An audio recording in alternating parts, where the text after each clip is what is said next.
A millionaire saw the maid touching his safe. Then when he heard the reason, he froze. The evening sun cast long shadows across Alexander Blackwood's mahogany desk as he stood frozen in the doorway of his home office. His fingers gripped the handle of his leather briefcase so tightly his knuckles turned white. Before him, a young woman in a simple black uniform was bent over his open safe, her dark hair falling forward to obscure her face. "Maria." His voice cut through the silence like a blade. The woman straightened immediately, turning to face him with a photograph clutched in her trembling hands. Her olive complexion had gone pale, making her resemblance to the woman in the old photograph even more striking.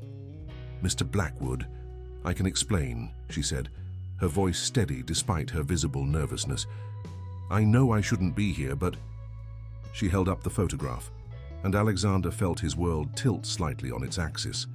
He moved closer, his expensive Italian shoes silent on the Persian rug. The photograph showed a young woman with familiar features, high cheekbones, almond-shaped eyes, and a gentle smile that had haunted his dreams since childhood.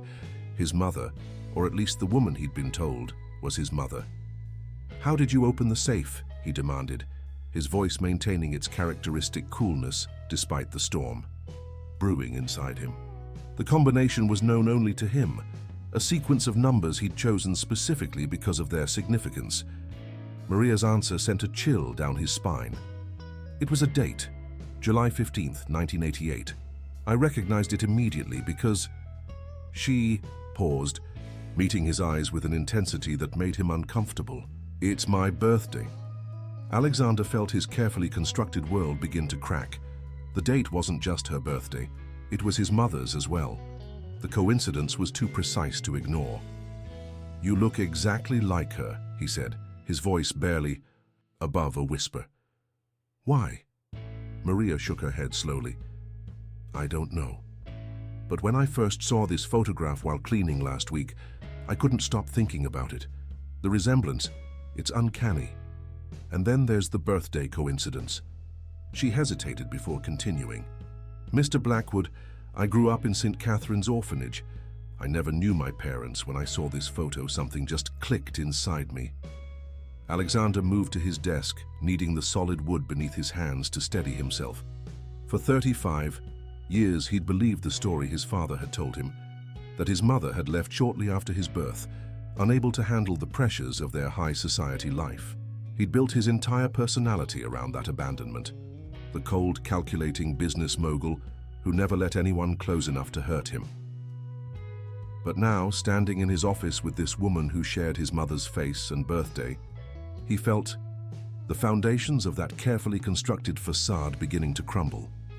"You've worked here for 3 months, he said, his analytical mind already working through the implications. "Why wait until now to look in the safe?"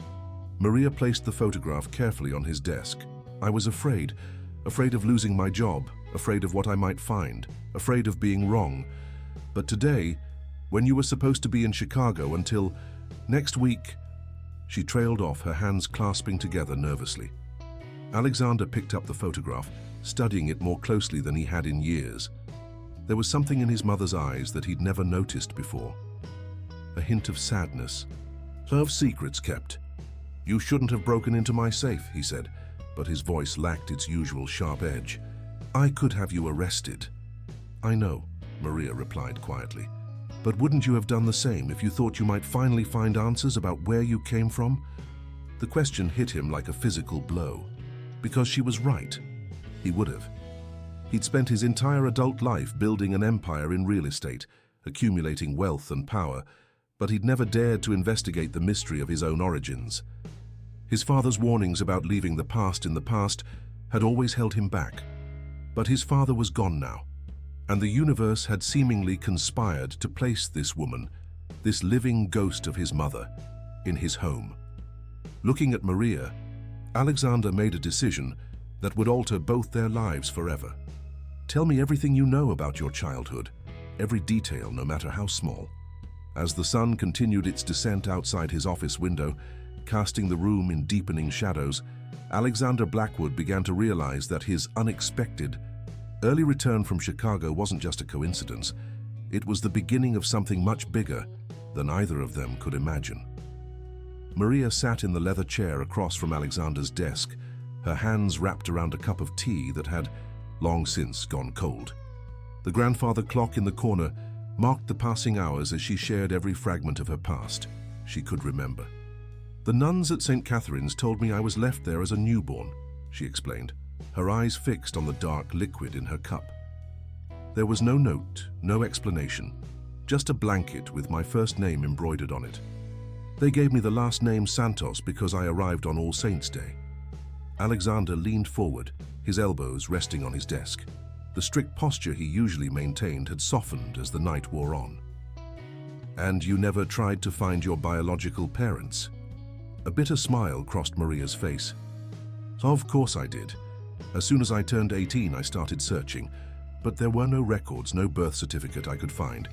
It was like I appeared out of thin air on July 15th, 1988. The date rang in Alexander's ears again. He opened his desk drawer and pulled out a small leather-bound book, his father's old diary.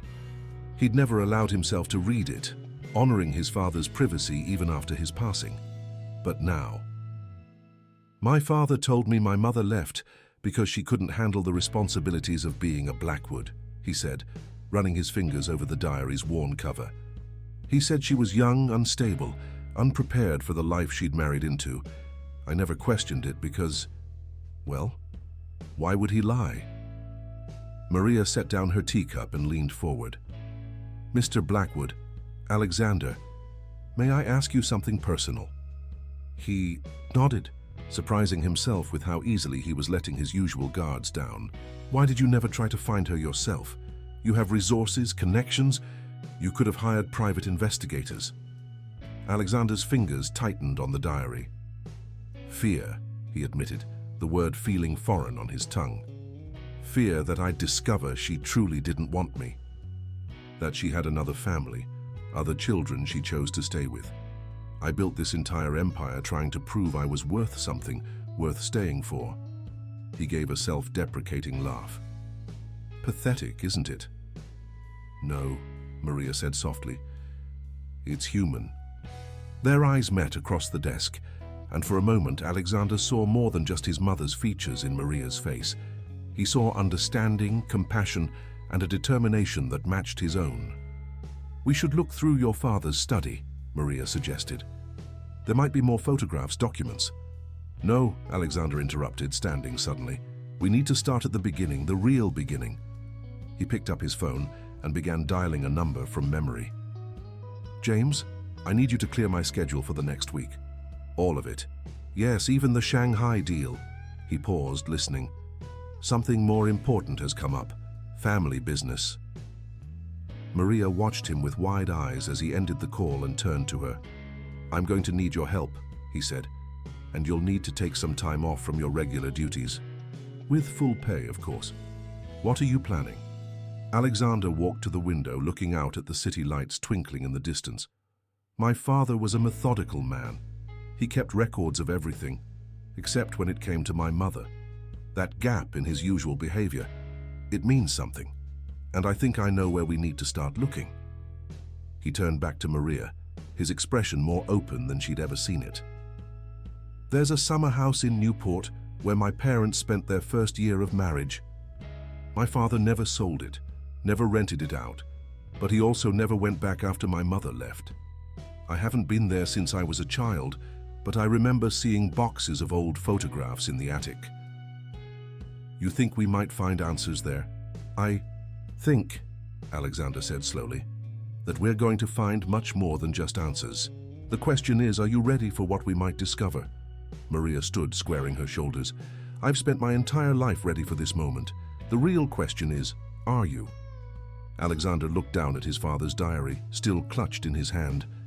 "No," he admitted, "but I'm tired of letting fear control my life. We leave for Newport first thing in the morning."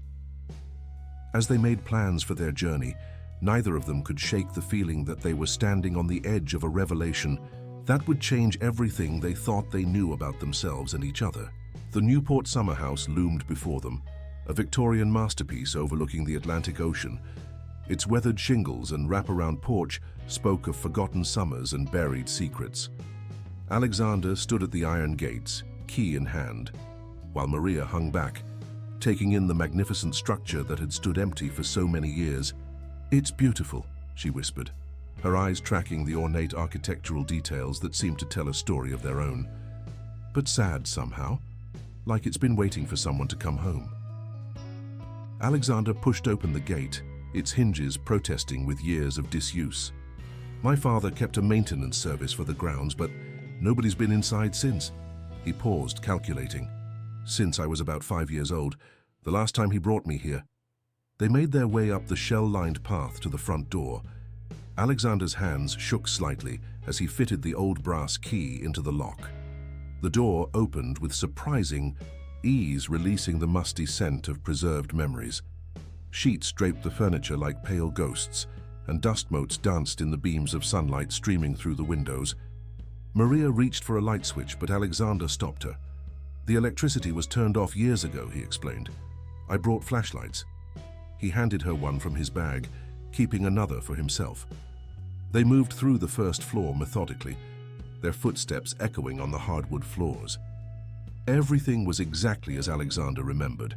The grand staircase with its carved banister, the formal dining room with its crystal chandelier, the library with floor-to-ceiling bookshelves. "Look at this," Maria called from the sitting room. She had pulled a sheet off an old piano, revealing yellowed keys and a collection of framed photographs on top. Alexander joined her, his breath catching as he saw the images of his parents in happier times. One photograph in particular drew their attention. It showed his mother, or someone who looked exactly like her, sitting at this very piano. But something was off about the image. "The date stamp," Maria pointed out. "This was taken 3 months after you said she left." Alexander picked up the frame, his hands trembling slightly. "That's impossible. My father told me she left right after I was born. He said..." His voice trailed off as he noticed something else in the photograph. "Look at her hands." Maria leaned closer. In the image, the woman's hands were positioned on the piano keys, and on her right hand, she wore a distinctive ring, not a wedding band, but an unusual piece with what appeared to be a family crest. "I've never seen that ring in any other photographs of my mother," Alexander said slowly. "But I remember seeing it somewhere." He closed his eyes, trying to recall the memory that danced just out of reach. "Maybe we should check the attic," Maria suggested gently. "You mentioned there were boxes of photographs up there." The stairs to the attic creaked ominously under their feet as they ascended. The space was surprisingly well organized, with labeled boxes lining the walls. Alexander's father's methodical nature was evident even here. "Start with these," Alexander said, pointing to a section marked 1988, 1989. They began opening boxes, carefully examining their contents in the beams of their flashlights. "Maria," gasped suddenly, pulling out a stack of letters bound with a faded ribbon. "These are all addressed to my dearest Elizabeth," she said, reading the top envelope, "but they're dated months after she supposedly left." Alexander took the letters with unsteady hands. "My mother's name was Catherine," he said quietly. "Who is Elizabeth?" Before Maria could respond, a noise from downstairs made them both freeze. Footsteps echoed on the hardwood floors below, accompanied by the sound of a door closing. "I thought you said no one had access to the house," Maria whispered. "They don't." Alexander moved toward the attic stairs, his flashlight beam cutting through the darkness. "Stay here." But Maria was already following him. "We're in this together," she said firmly. "Whatever we find, we face it together." They descended the stairs slowly, their hearts pounding.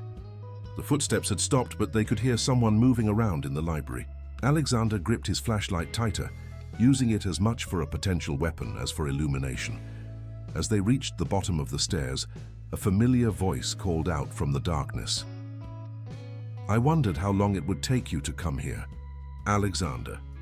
The voice belonged to someone Alexander knew well, someone who shouldn't have had any way of knowing they were here, someone who, he was beginning to realize, might hold more answers than he'd ever suspected. Alexander's cousin. Victor emerged from the shadows of the library, his tailored suit incongruous in the dusty, abandoned house. As vice president of Blackwood Properties, he had always been Alexander's right-hand man in business matters, but his presence here felt like an intrusion into something deeply personal. "How did you know we were here?" Alexander demanded, his flashlight beam illuminating Victor's face.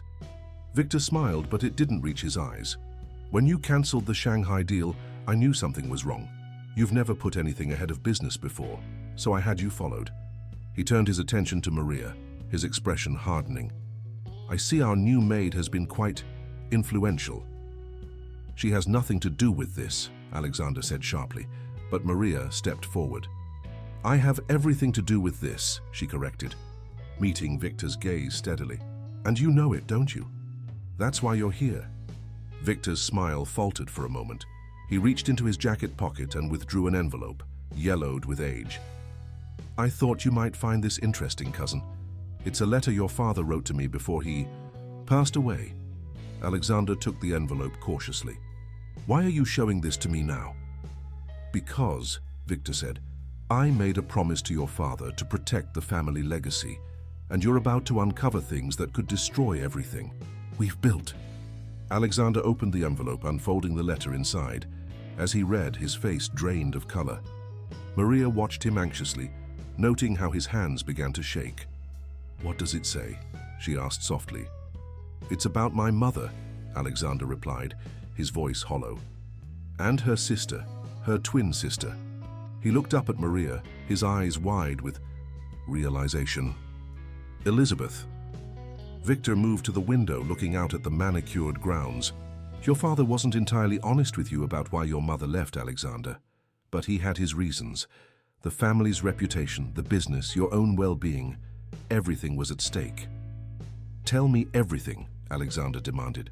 "No more secrets." "Your mother, Catherine, and her sister, Elizabeth, were identical twins," Victor began. "They came from old money, and their marriage prospects were carefully managed by their family. Your father was chosen as a suitable match for Catherine, but there was a complication." He paused, glancing at Maria. Both sisters had fallen in love with him. Maria sank into a nearby chair, her mind racing. The ring in the photograph, it wasn't Catherine wearing it, was it? It was Elizabeth. Victor nodded. Elizabeth had a distinctive ring with her family's crest.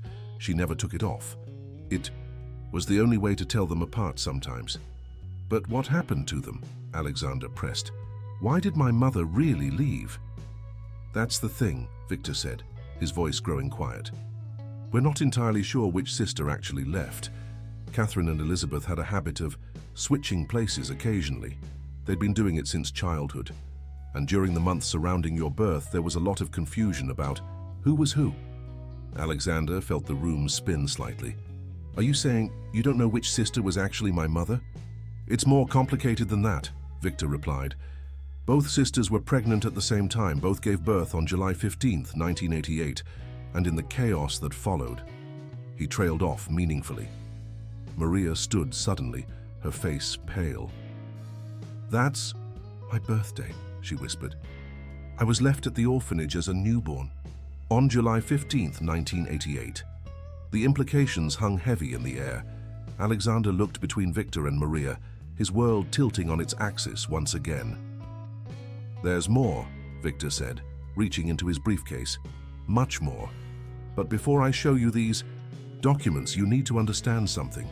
The decisions that were made back then, they were meant to protect everyone involved. Your father..." He paused, choosing his words carefully. "Your father thought he was doing the right thing." Alexander's voice was steel when he responded. "The right thing would have been telling me the truth. Show me the documents, Victor. All of them." As Victor began to pull out a thick folder of papers, a gust of wind blew through the open window, scattering dust and memories into the air. The past was finally beginning to unravel, but the truth it would reveal promised to be more complex than any of them had imagined. The documents Victor spread across the dusty library table told a story more complex than anyone could have imagined. Birth certificates, hospital records, and personal letters painted a picture of deception that spanned decades. These are Catherine's medical records, Victor explained, pointing to a yellowed file. And these are Elizabeth's. Both were patients at St. Michael's Hospital, under the care of the same doctor. Alexander studied the documents, his trained eye catching details others might miss. The signatures are different on these forms, he noted. Not just the sisters' signatures, but the doctor's too. Almost as if someone was trying to create two separate paper trails, Maria finished, leaning closer to examine the records. But why? What were they trying to hide? Victor pulled out another document, this one a legal agreement dated just weeks before the births. This might explain it. The sisters' family was on the verge of financial ruin. Their father had made some questionable investments, and they were about to lose everything. The only thing of value they had left was their connection to the Blackwood family. Through my father's marriage to Catherine, Alexander said slowly. Yes, but there was a condition in the prenuptial agreement that no one knew about except your father and the sisters' parents. Victor tapped a paragraph heavily marked, with legal jargon. If Catherine proved to be unsuitable as a Blackwood wife, the marriage could be annulled and all financial support would cease. Maria's hand flew to her mouth. And she was pregnant. Both of them were pregnant. Alexander's face hardened. So they created a backup plan. If one sister failed, they could substitute the other. He stood abruptly, pacing the room. But which one was actually married to my father? Which one was really my mother? Victor hesitated before pulling out one final document, a handwritten letter that showed signs of being crumpled and smoothed out multiple times. This might help explain. It's a letter Elizabeth wrote to your father, but never sent. Alexander took the letter with trembling hands and began to read aloud. My dearest Richard, by the time you read this, if you ever read this, the plan will already be in motion. Catherine is not well. The pressure of maintaining this charade has become too much for her. The doctors say her condition is deteriorating, but we can't risk anyone finding out. The family's future, all our futures, depend on maintaining the illusion. I know what you must think of me agreeing to this deception, but she is my sister, my twin, my other half. When she begged me to help her, to take her place temporarily while she recovered, how could I refuse? I never meant to fall in love with you. I never meant for any of this to happen. But now there are two innocent lives to consider. Two babies who will enter this world on the same day, born to identical mothers who have lived each other's lives for so long, we sometimes forget who we really are. I'm writing this letter because I need you to know the truth, even if I never find the courage to send it. The woman you married, the woman you think is Catherine, she's... The letter ended there, the final revelation torn away. Alexander looked up at Victor, his face ashen. Where's the rest of it? That's all I found, Victor replied. But there's something else you should know. After the births, one of the sisters was admitted to Cedar Grove Sanitarium. The official diagnosis was postpartum psychosis, but the admission papers were sealed by court order. No visitors were allowed, except for your father. Maria, who had been quiet during this revelation, suddenly spoke up. The sanitarium, is it still open? It closed years ago, Victor started to say, but Alexander cut him off. No, it didn't. It was renovated and renamed, the Riverside Center for Mental Health. His voice took on an urgent tone. I know because Blackwood Properties handles their real estate holdings. All their old records would have been transferred to the new facility. But those records would be confidential, Maria pointed out. How could we possibly gain access? A slight smile crossed Alexander's face, the same expression he wore when closing a particularly challenging business deal. As it happens, I'm on their board of directors. I have every right to review historical property records, including any documents pertaining to former patients who were housed on the property. Victor stepped forward, his expression concerned. Alexander, think about what you're doing. Some secrets are buried for a reason. Your father...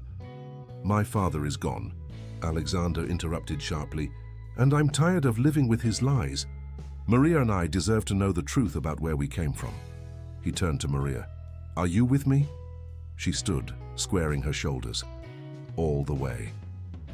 Then we leave for Riverside first thing in the morning, Alexander announced. He turned to Victor. You can either help us or stay out of our way, but you won't stop us from uncovering the truth. Victor looked between them for a long moment before sighing heavily. Your father made me promise to protect you from this truth, Alexander, but perhaps protecting you means helping you face it. He reached into his pocket and withdrew a keyring. You'll need these to access the old records room at Riverside. Don't ask how I got them. As they made plans for their visit to Riverside, none of them noticed the shadow that passed by the library window, a figure that had been listening intently to every word and who now moved quickly away from the house, pulling out a phone to make an urgent call.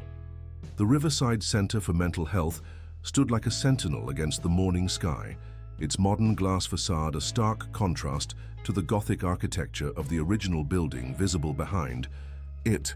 Alexander guided his car through the security checkpoint, Victor's borrowed keys heavy in his pocket.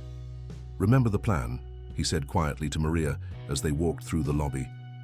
We're here to review property records for a potential renovation project, nothing more. Maria nodded, adjusting her professional attire, clothes borrowed from Alexander's closet of corporate gifts, transforming her from a maid into a convincing executive assistant. The security guard barely glanced at their badges as they passed through. They took the elevator to the basement level, where the old records were kept.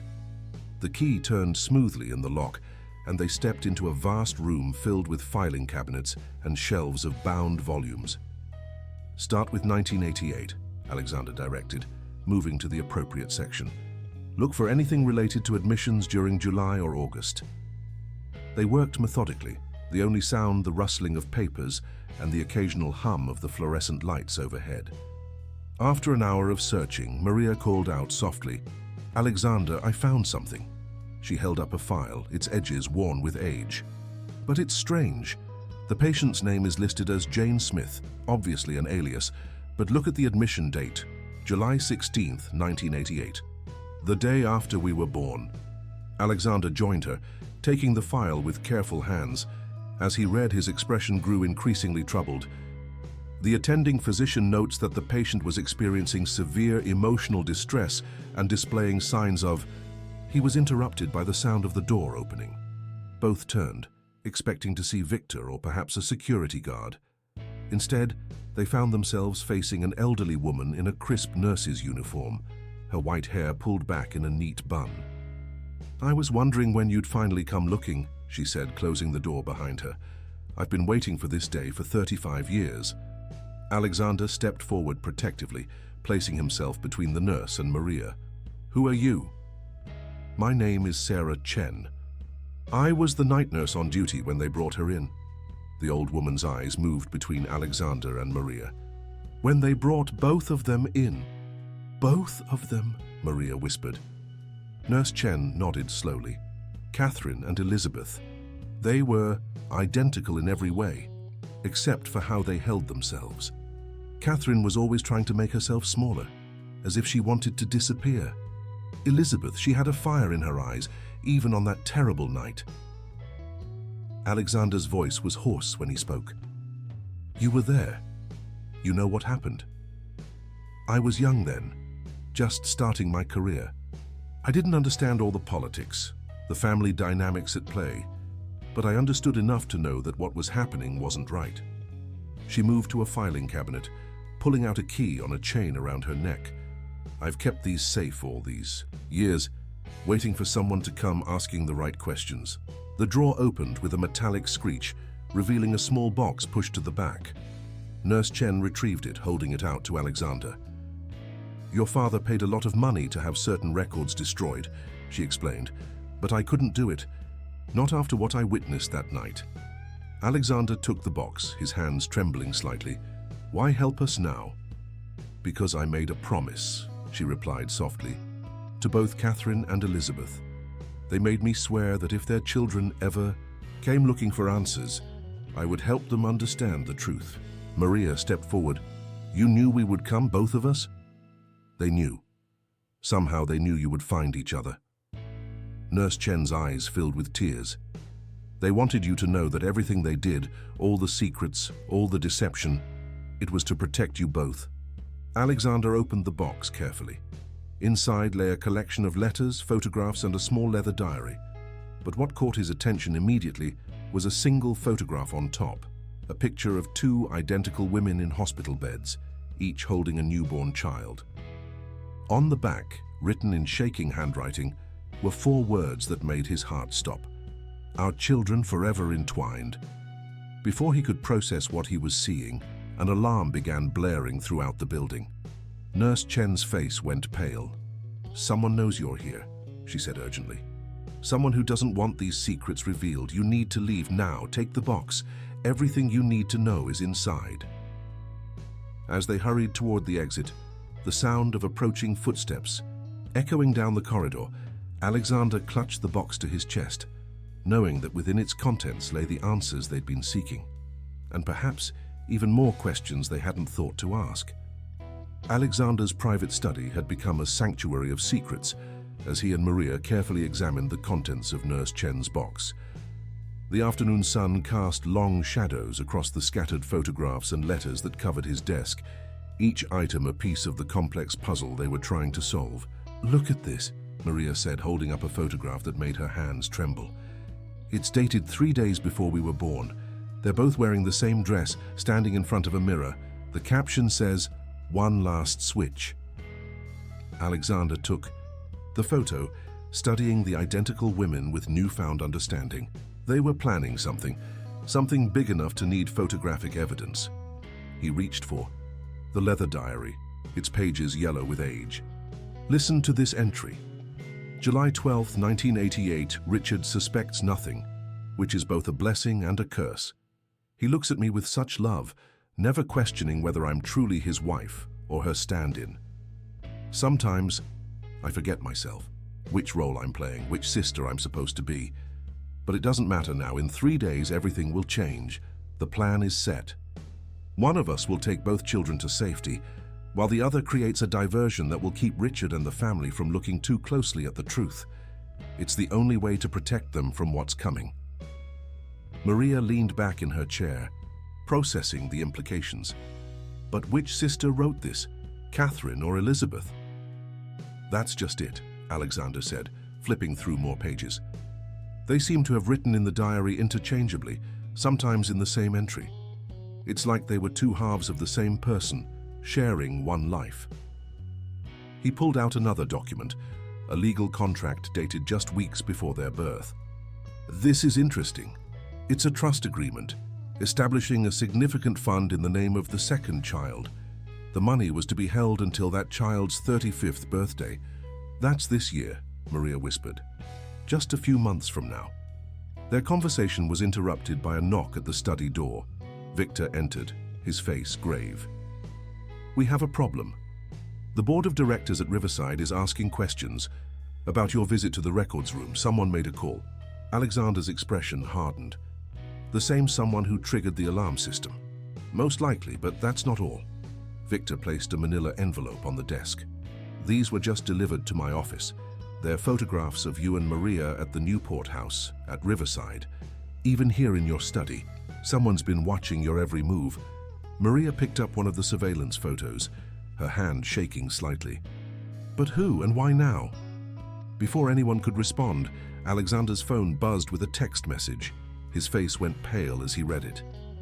"It's from an unknown number," he said, his voice tight with tension. "The truth you seek lies with the last living witness. Find Margaret Sullivan at Rosehaven Retirement Home. But hurry, others are already on their way." "Margaret Sullivan?" Victor's head snapped up. "That name. She was your father's personal secretary for over 30 years. She retired right after he passed away." She would have known everything, Alexander realized. Every meeting, every phone call, every secret arrangement he made. Maria was already on her feet, gathering the most important documents from the box. "Then what are we waiting for? We need to get to her before anyone else does." "Wait," Victor called as they headed for the door. "There's something else you should know about Margaret. She wasn't just your father's secretary, she was also..." "Also what?" Alexander demanded. "She was Elizabeth and Catherine's cousin. Their mothers were sisters. She helped orchestrate their first identity switch when they were teenagers. Victor's expression was troubled. If anyone knows the full truth about what happened 35 years ago, it's her. Alexander and Maria exchanged determined looks. The pieces of the puzzle were finally starting to come together, but time was running out. Someone else was clearly interested in keeping the past buried, and they were willing to go to great lengths to ensure that happened. "We'll take my car," Alexander decided. "Victor, I need you to stay here and secure these documents. If anything happens to us..."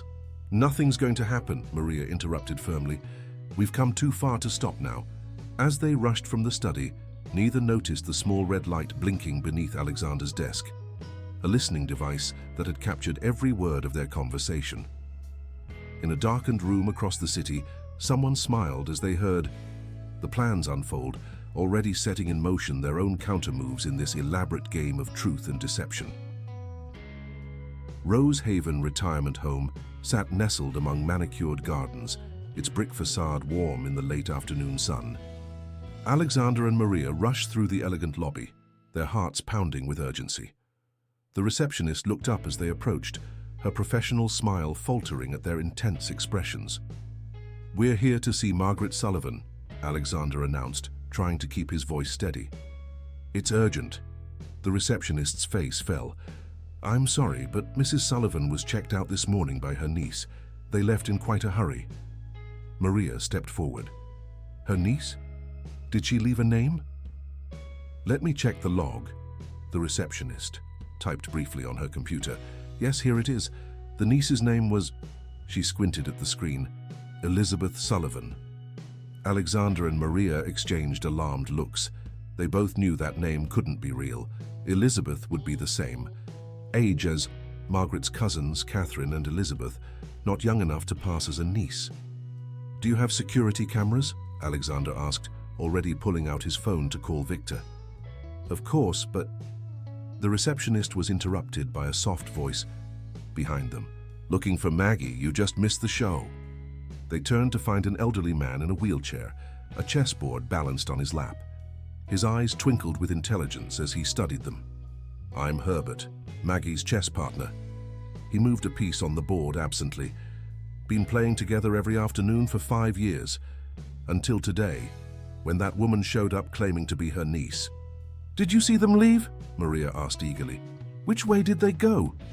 Herbert's expression grew serious. Something wasn't right about it. Maggie was agitated. I've never seen her like that. She dropped this on her way out. He reached into his pocket and withdrew a crumpled piece of paper. "I was going to give it to the staff, but..." He looked between them knowingly. "You two look a lot more interested in it than they would be." Alexander took the paper with trembling hands. It was a page torn from a notebook, covered in Margaret's distinctive handwriting. "To whoever finds this, they're coming for the truth. The evidence is in the garden house at the old Blackwood estate. Behind the rose trellis, there's a loose brick. Everything you need to know is there. Find it before they do. The twins trusted me with their secret, and now I trust you with it. Don't let their sacrifice be in vain." "The garden house," Alexander breathed. "I haven't been there since I was a child. Father kept it locked up after..." "After what?" Maria prompted gently. "After I found something there I wasn't supposed to see. A box of letters and photographs. He caught me before I could read them and forbade me from ever going back." His expression hardened with determination. "We need to get there now." "Wait," Herbert called as they turned to leave. "The woman who took Maggie, she wasn't alone. There was a man with her waiting in a black SUV. I heard Maggie call him Richard." Alexander froze. "Richard? But that's impossible. My father passed away 5 years ago." Herbert shrugged. "All I know is what I heard, and Maggie seemed more surprised than scared to see him, like she was seeing a ghost." As they rushed back to Alexander's car, Maria's mind was racing. Could your father have faked his passing? Could he still be alive? "I don't know what to believe anymore," Alexander replied, his knuckles white on the steering wheel. "But I know where we need to go." The garden house at the old Blackwood estate held answers they desperately needed. But as they sped through the darkening city streets, neither of them could shake the feeling that they were racing against more than just time. They were racing against someone who had spent decades orchestrating an elaborate deception, someone who wouldn't want those secrets revealed, and if Herbert was right, that someone might be Alexander's own father, back from the grave to protect the web of lies he had so carefully woven. The old Blackwood estate's iron gates groaned open as Alexander's car passed through them. Moonlight filtered through ancient oak trees, casting shifting shadows across the overgrown driveway. The main house loomed ahead, dark and silent, but their destination lay beyond it, a small Victorian garden house nearly hidden by years of untamed vegetation. "There's another car here," Maria whispered, pointing to fresh tire tracks in the gravel. "We're not alone." Alexander parked behind a cluster of rhododendrons, killing the engine and lights. "We'll approach on foot. Stay close." They made their way through the neglected gardens, following a path Alexander remembered from his childhood. The garden house emerged from the darkness, a delicate structure of weathered wood and leaded glass windows that had once been his mother's sanctuary. Or perhaps, he now realized, it had been Elizabeth's. A faint light flickered inside, candlelight, moving from window to window. Someone was already there, searching. "The rose trellis," Maria mouthed silently, pointing to an ancient wooden structure nearly collapsed under the weight of decades-old climbing roses. Alexander nodded, and they crept toward it, careful to stay in the shadows. The loose brick Margaret had mentioned was easy to find. It had clearly been disturbed recently. Alexander reached into the cavity behind it, his fingers finding a metal box roughly the size of a book. A twig snapped behind them. "I was wondering when you'd figure it out." They spun around to face a figure emerging from the darkness. The voice was hauntingly familiar yet impossible. Richard Blackwood, Alexander's father, looking exactly as he had 5 years ago. "How?" Alexander's voice failed him. "Did you really think I'd let 35 years of careful planning unravel so easily?" Richard asked, his tone almost conversational. "That I wouldn't have contingency plans in place?" "You faked your own passing," Alexander said slowly. "Why?" "To protect you. To protect everyone." Another figure stepped out of the shadows, Margaret Sullivan, looking tired but resolute. "I'm sorry, Alexander. I tried to leave you the clues before they found me, but..." "It's time for the truth, Richard," a new voice called from the garden house doorway. A woman stepped into the moonlight, her silver hair elegant despite her age, her bearing proud and familiar. They deserved to know everything. Alexander felt Maria grab his arm. The woman's face, it was like looking at an older version of the photograph that had started this whole journey. "Catherine?" Alexander whispered. "Or Elizabeth?" The woman smiled sadly. "Both, in a way, and neither." She moved closer, her eyes moving between Alexander and Maria with a mixture of love and regret. "We made so many mistakes, your father and I, all in the name of protecting the family legacy, the business, the reputation. But our biggest mistake was thinking we could keep the truth buried forever." "Then tell us," Maria pleaded. "Who are we? Who are you?" "The truth isn't that simple," Richard interjected. "It never has been. The switches, the deceptions, they went deeper than anyone knew. Even I sometimes lost track of which sister I was really married to." "That's because they weren't just switching places temporarily," Margaret added softly. "They were living entire months, sometimes years, as each other. They shared everything, a life, a husband, a family." "But why?" Alexander demanded, his grip tightening on the metal box.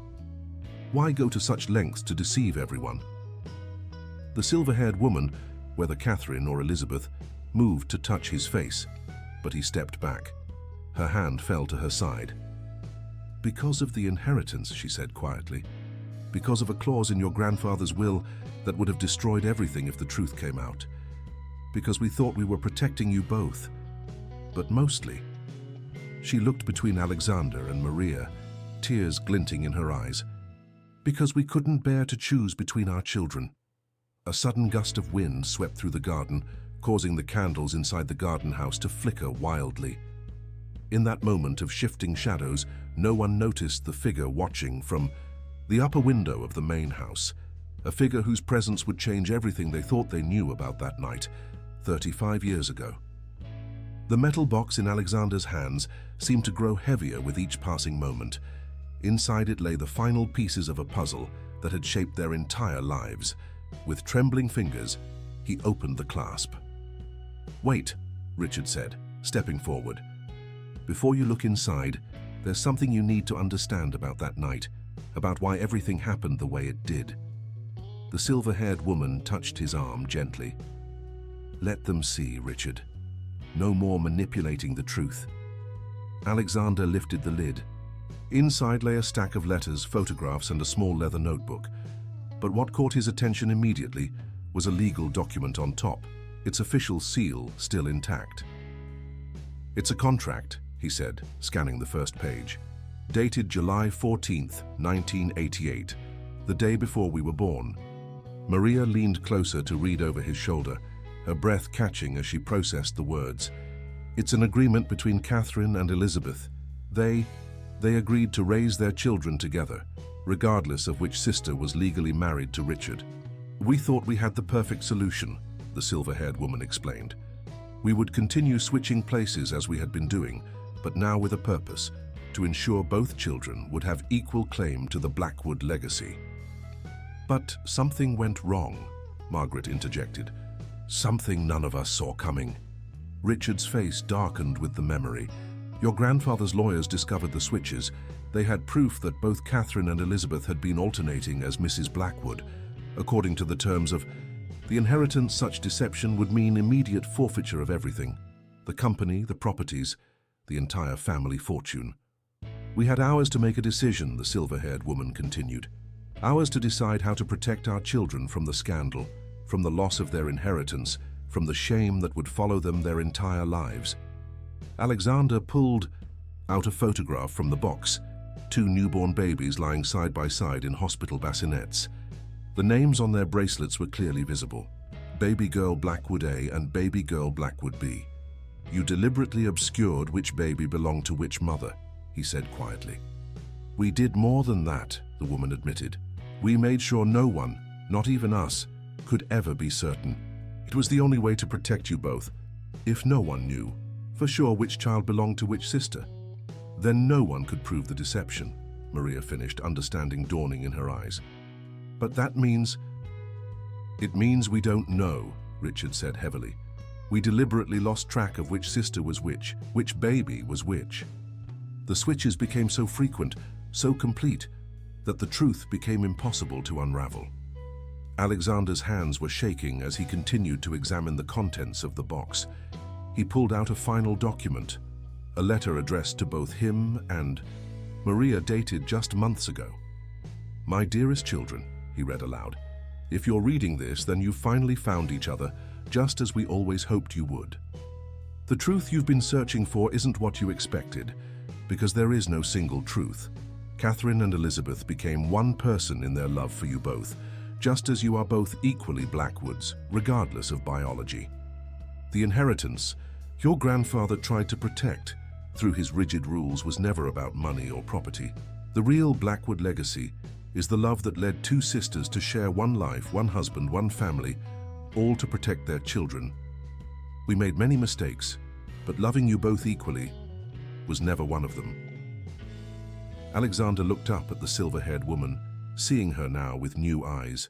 "So you're both our mother, both Catherine and Elizabeth." She smiled through her tears. "Yes and no. I am whoever you need me to be, Catherine to one, Elizabeth to the other, but always, always your mother." As the moon broke through the clouds, illuminating the garden house in silver light, the final piece of the puzzle clicked into place. But this revelation wasn't an ending. It was a beginning that would require all of them to redefine what family truly meant. From the main house window, the watching figure finally moved, preparing to reveal one last secret that would change everything yet again.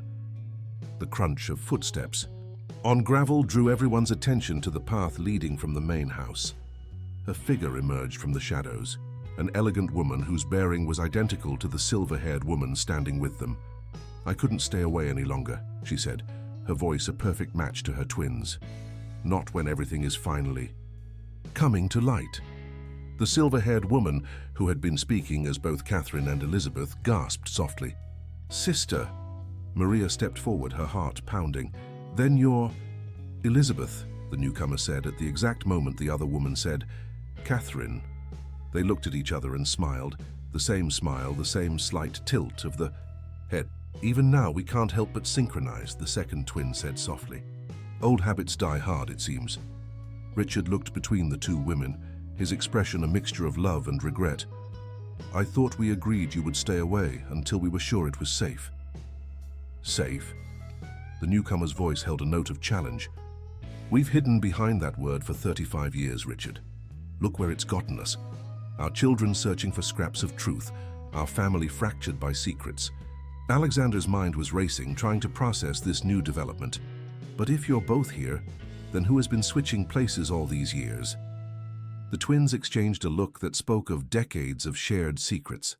"No one," they said in unison. "What do you mean, no one?"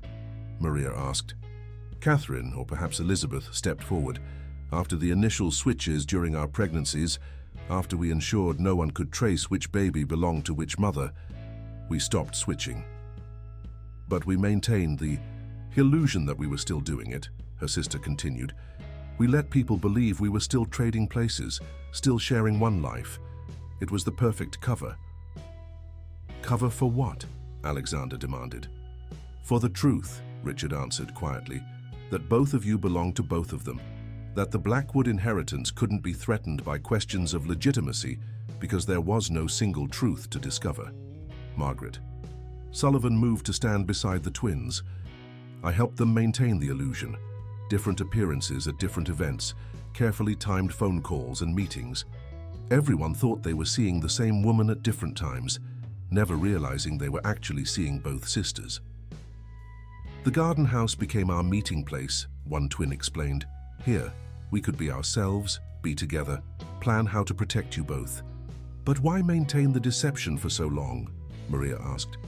"Why not tell us the truth when we were old enough to understand?" The twins shared another look before one of them reached into her coat pocket and withdrew an envelope. "Because of this, the final clause in your grandfather's will, the one even Richard didn't know about until recently." Alexander took the envelope with trembling hands and read the contents aloud.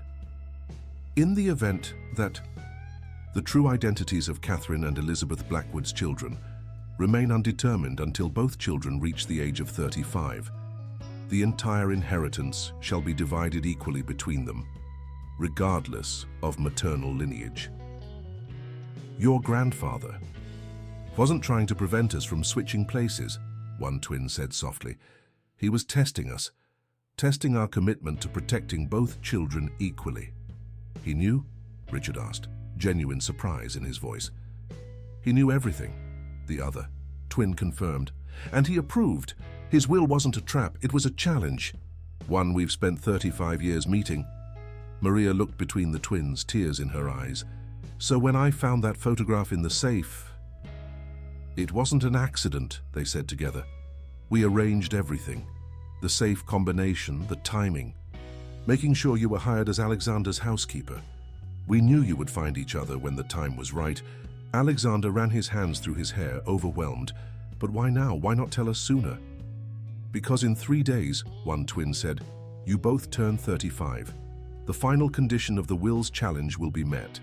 You'll both be legally recognized as equal heirs to the Blackwood legacy, not as the children of Catherine or Elizabeth, but as the children of both. And more importantly," the other twin added, "you found each other on your own, built a connection neither of us had to orchestrate, proved that blood isn't what makes a family, love is." As the moon rose higher over the garden house, casting its silver light over them all, the years of secrets and separation began to fade away. In their place, a new understanding began to take root, one that would reshape their future in ways none of them could have imagined. 3 days later, the Blackwood Mansion's grand ballroom was filled with light and music for the first time. in decades.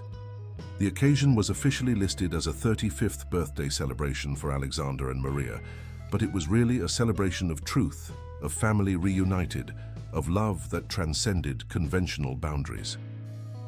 Catherine and Elizabeth, no longer hiding behind careful deceptions, stood together greeting guests. They had stopped trying to match their appearances or mannerisms, instead embracing their subtle differences. Catherine wore her silver hair in an elegant twist, while Elizabeth let hers flow freely. Their smiles, though identical, now held different stories. Richard moved between groups of guests, his face more relaxed than anyone could remember seeing it. The weight of 35 years of secrets had finally lifted from his shoulders, replaced by the lighter burden of explaining their unusual family arrangement to curious friends and associates. "I still can't believe how perfectly it all came together," Maria said, standing with Alexander near the French doors that led to the garden. She wore a designer gown that suited her as naturally as her former maid's uniform had. Finding that photograph, the safe combination. Alexander smiled, sipping his champagne. "Mother, both mothers, they orchestrated everything perfectly. Even my early return from Chicago that day." "They did more than that," Victor said, joining them. "They've spent the past 3 decades building a network of supporters, people who helped maintain their secret while watching over both of you. Nurse Chen, Herbert at the retirement home, even me." "You knew?" Alexander asked, though without anger. Victor nodded. "Since the day your father made me vice president, he needed someone who understood the whole picture to help protect the company's interests while you both grew into your roles." "And now?" Maria asked. "What happens to the company?" "Now," Catherine said, approaching with Elizabeth at her side, "you both take your rightful places as equal partners in the Blackwood legacy, just as your grandfather hoped you would." "He was a clever man, your grandfather," Elizabeth added. "He understood that true family wealth isn't measured in dollars or properties, but in the bonds between people who love each other." Richard joined them, wrapping an arm around each twin's waist in a gesture that would have scandalized society 35 years ago, but now felt perfectly natural. The real inheritance was never about money. It was about creating a family, strong enough to overcome any obstacle, even society's narrow definitions of what a family should be. As the evening wore on, Alexander found himself drawn to the garden house. Maria followed him, their steps in perfect sync, despite their different paths to this moment. "Do you ever wonder," she asked, "which of them is really your mother? Which is mine?" Alexander looked back at the mansion, where their unusual family was celebrating not just a birthday, but a rebirth. "I think that's exactly what they spent 35 years teaching us doesn't matter. We're both their children. We're both Blackwoods. The rest is just details." Maria smiled, taking his hand. "Then we should get back to our party. Our family is waiting." As they walked back to the mansion, the garden house stood as a silent witness to their journey. No longer a keeper of secrets, but a monument to the power of love that defied convention, overcame obstacles, and ultimately created something beautiful from the threads of deception that had bound them all together. And so the Blackwood legacy continued, not as a story of secrets and lies, but as a testament to the truth that family is not defined by blood alone, but by the choices we make and the love we share. Dear listeners, we hope the story of Alexander and Maria has touched your hearts and shown you that family bonds can transcend traditional boundaries. Their journey reminds us that love, in all its forms, has the power to heal wounds and bridge any divide. For more captivating stories that explore the complexities of family relationships and the power of unconditional love, please subscribe to our channel and click the like button below. Your support helps us continue bringing you these unique narratives that celebrate the extraordinary nature of human connections. Join our community in the comments section. We'd love to hear your thoughts on the Blackwood family's remarkable journey and what family means to you. Don't forget to turn on notifications so you never miss our next emotional story. Thank you for being part of our storytelling family. Until next time, remember that the greatest legacies are built not on secrets, but on love.